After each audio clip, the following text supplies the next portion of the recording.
So Carla decides the only course of action is to leave the house. F your bikes, kids! We're getting the f out of here! Unfortunately, this doesn't solve her problems as the spirit follows Carla and finds new ways to torment her, even taking control of her car. I swear, officer, I wasn't drinking, it was a ghost! It was a ghost! Thinking that she must be going crazy, Carla decides to talk to a psychiatrist, but this just further angers the entity who begins attacking her family and destroying the house. I wonder if Allstate Insurance covers ghost vandalism. With nowhere left to turn, Carla enlists the aid of a paranormal research group, which leads to this cool Age of Light show! And maybe a solution to her problems, who knows? Watch the entity and find out. You will beg for release, but there will be no escape, for there is no release from the funhouse. Yes, the carnival's in town, and that means it's time for all the rides, creepy carnies, and terrifying clowns you can handle. Make sure you save yourself a ticket for one of the non-politically correct slideshows like this Animal Freak Show! Ugh, that's a face only a mother could love. Ooh, bumper car's my favorite!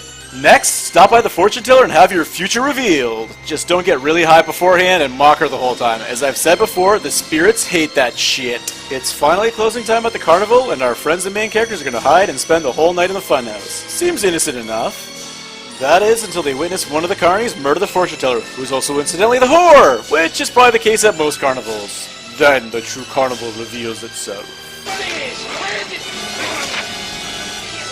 And that's why incest isn't cool. Grab yourself a ticket and strap in for the funhouse. Who is brave enough? Want to watch a bunch of horror movies but only have time for one? Check out Waxwork. It has a little bit of everything from every single horror genre. Some local students are invited to a private midnight showing at the new Waxwork. Holy shit, what the hell is that? Oh wait, it's just Michu Mazzaros, star of Phoebe's Elf. He also incidentally just passed away. Rest in peace, good sir. What makes this wax museum so special? Well, you can walk right into this place and become one of the characters. The only problem being, whatever happens in there, happens for real. As I mentioned, this flick has a little bit of almost every genre and does them all surprisingly well. Hey, was that a real rat? First off, there is a pretty sweet werewolf story. Well, maybe we shouldn't show what happens here. Don't want to scare all the kids out there. There is also a mummy part that is way better than those shitty Brendan Fraser movies. Ooh, that's got her. What wax museum movie would be complete without some zombies? There is even a little something here for the ladies, with some Twilight vampire fun and even some 50 Shades of Grey torture porn courtesy of the Marquis de Sade. And this pretty much doesn't have anything to do with anything, but enjoy anyway. Now we have the best named movie ever, The Stuff. When this old guy decides to eat some random white goo in the ground, he discovers it's actually the best tasting thing ever, and luckily not moose jizz. When a large source of the stuff is discovered, the next logical step is to start marketing it and make a shit ton of money. Pretty soon everyone can't get enough of the stuff. That is until Jason sees it move on its own. Then it's all out war on the stuff. Man, I've always wanted to go mental at a grocery store like that. How much fun would that be? You little bastard, it took all day to set that up! Not only is the stuff delicious, it's also very addicting and will control your mind. Not to mention drowning you in delectable gooiness. Fortunately, it's flammable.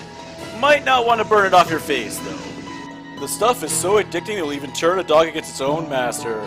Fortunately, the stuff leaves the human body all used up and susceptible to punching. Can the stuff be stopped? I want to thank a good friend of mine, Dr. G, for showing me this movie a long time ago. It's still a personal fave.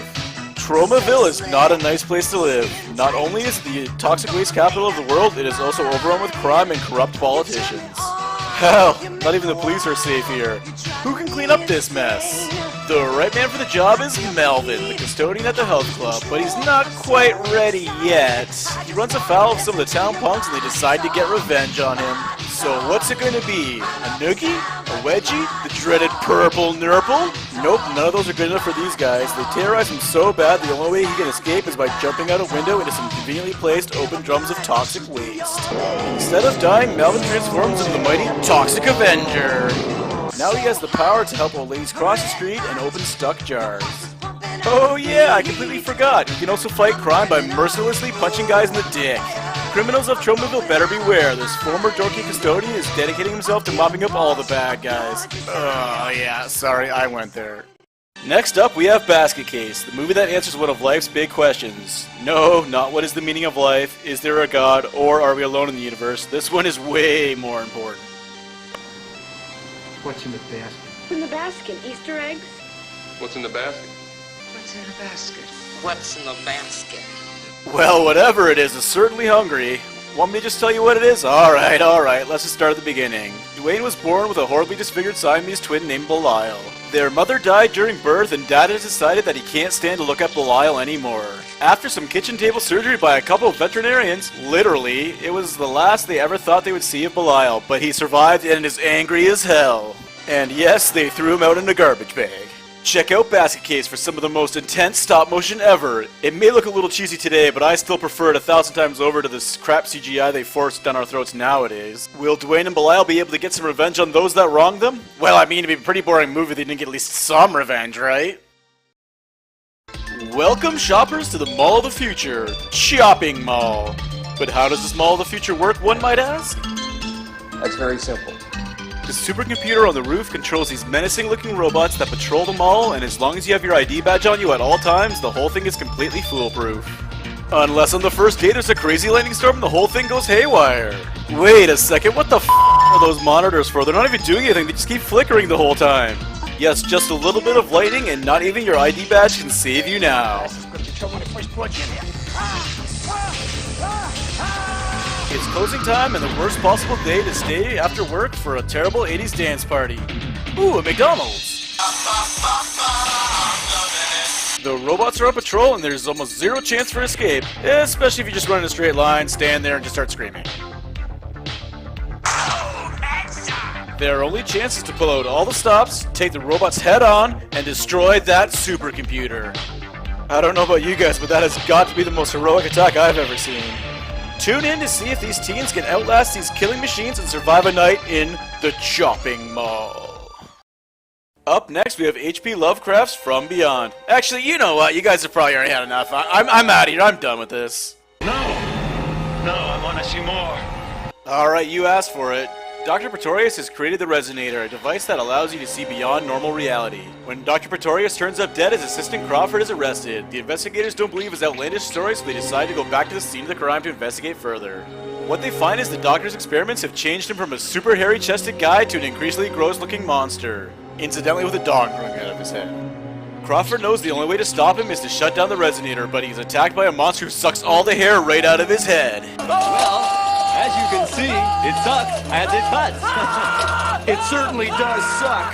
After the attack, Crawford too begins to grow a dong out of his head that allows him to see an acid freak-out vision. Will it be enough to stop the dastardly doctor? You don't need your own head penis to find out, just watch From Beyond. It's summertime and you know what that means, sleepaway camp! Yes, all the wacky hijinks you can handle while being supervised by irresponsible teenagers is only a bus ride away. Gotta love the old shaving cream in the hand tickle your face gag. Toss in some super tight 80s jeans, your first kiss, and a super duper creepy perverted cook, and you're ready for a summer of endless fun. You're just too old. That is, unless you are Angela, then your camp will consist of eerie stares, some sitting quietly by yourself, and more looking off into the distance while being all damaged and shit. You see, 8 years ago Angela's dad was killed in a careless boating accident, forcing Angela to be raised by her crazy aunt and get even more traumatized. Fortunately, her cousin Ricky has always been there for her, and camp is no exception. What are you doing? When all of the camp jerks start getting killed or injured, the blame seems to point clearly to the hot-headed Ricky, but is there something else at work here? Grab yourself a copy of Sleepaway Camp and see what happens when the world's biggest pot of hot water falls on this douchebag. Oh, and the ending will shock you. Oh, you're still here, I see. Well, you must be one sick and twisted individual and my new best friend. Here's a little something different for you. I don't think I've ever said this about a movie before, but do not do drugs and watch Altered States. It's enough of a trip already. Eddie Jessup does experiments on different states of human consciousness, and let's just say he's starting to get some results. What the f*** is even going on here? When Eddie hears of a mystical drug used by a tribe in Mexico, he knows that this is the thing that can take his experiments to the next level. So he does what any other respectable scientist would do, takes the drug and trips balls. They call him fingers, but I never see him fing. Oh, there they go. After mixing the two experiments, Eddie soon starts believing that he's devolving into an earlier version of himself, or turning into a hobbit. He continues to push the experiment beyond what any sane human being would and ends up sending himself down the evolutionary ladder. That is until he wakes up naked at the zoo beside a torn up animal carcass looking completely normal. Then it's left to wonder, is he devolving, or are his scientific pursuits driving him mad?